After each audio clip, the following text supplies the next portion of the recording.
नमस्कार, मैं राजीव सचदेवा, कालका परिषद के वार्ड नंबर 23 में। ये वार्ड है पवन जी का।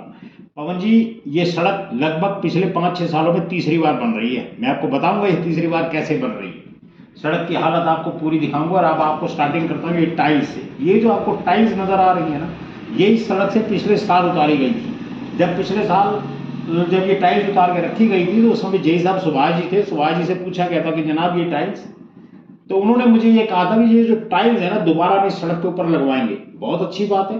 7-8 लाख रुपए उस ठेकेदार को दिया भी गया जिस आदमी ने ये टाइल्स उतार के एक तरफ रखी और यहाँ पर गटका प्रॉपर तरीके से बिछाया उसने, क्योंकि इसके ऊपर टाइल्स लगनी थी। एक बारिश इसलिए छोड़ दी गई होगी इन अधिकारियों ने कि शायद अगर ये सड़क धंसती होगी तो धंस जाए, क्योंकि ये पहली बार जब सड़क बनी थी आज से लगभग 5.5-6 साल पहले, तो ये सड़क धंस गई थी पूरी तरीके से।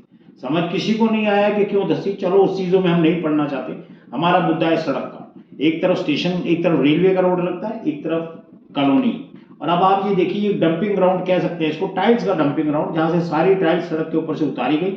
ये एक दूसरा पॉइंट है जहां पे टाइल्स रखी गई और ये पूरी टाइल्स है जो इसके ऊपर प्रॉपर तरीके से लगनी है। इसके साथ में भी एक टाइल्स है और वीडियो के एंड में भी एक कुछ जगह टाइल्स पड़ी है जो न्यू इंडिया स्कूल के सामने से है।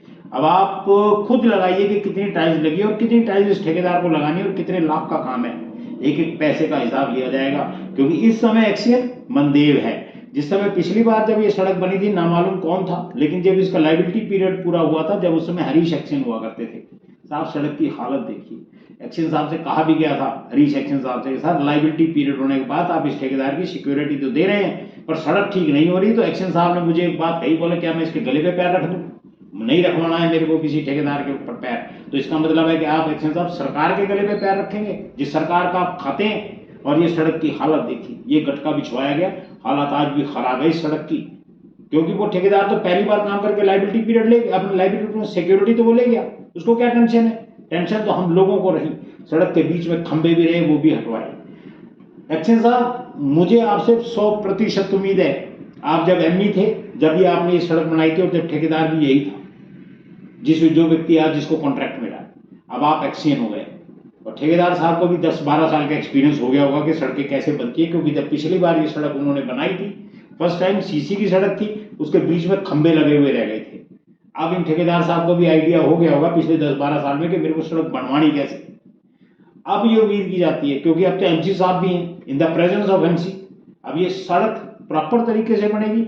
आम लोगों से भी मेरा एक निवेदन है जो गली के अंदर रहते हैं, इस रोड के ऊपर चलते हैं, अपनी निगाह रखिएगा। पैसा आपका है, पैसा किसी का नहीं है। ये तीसरी बार सड़क ना बनती अगर ये पैसा आपका इस्तेमाल सही तरीके से होता। खैर एनी हाउ, खड्डे बहुत बुरे हैं। अब ये खड्डे कैसे हुए ये भी नहीं पता। या तो गटके को प्रॉपर तरीके से दोबारा लगवाया जाएगा, मुझे नहीं लगता पूरी क्वांटिटी में गटका बिछेगा इसके ऊपर।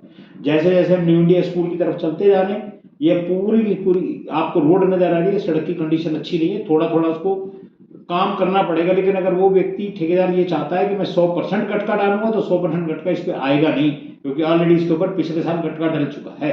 और बाकी तो सब ठीक है। अब एमसी साहब की भी जवाबदेही तय होगी। मैं भी बार बार आता रहूंगा इस सड़क के ऊपर। चेयरमैन साहब तो देख ही रहे हैं, क्योंकि पिछली बार का मुहूर्त चेयरमैन साहब ने किया था। ये टाइल्स न्यू इंडिया स्कूल के सामने पड़ी हुई है।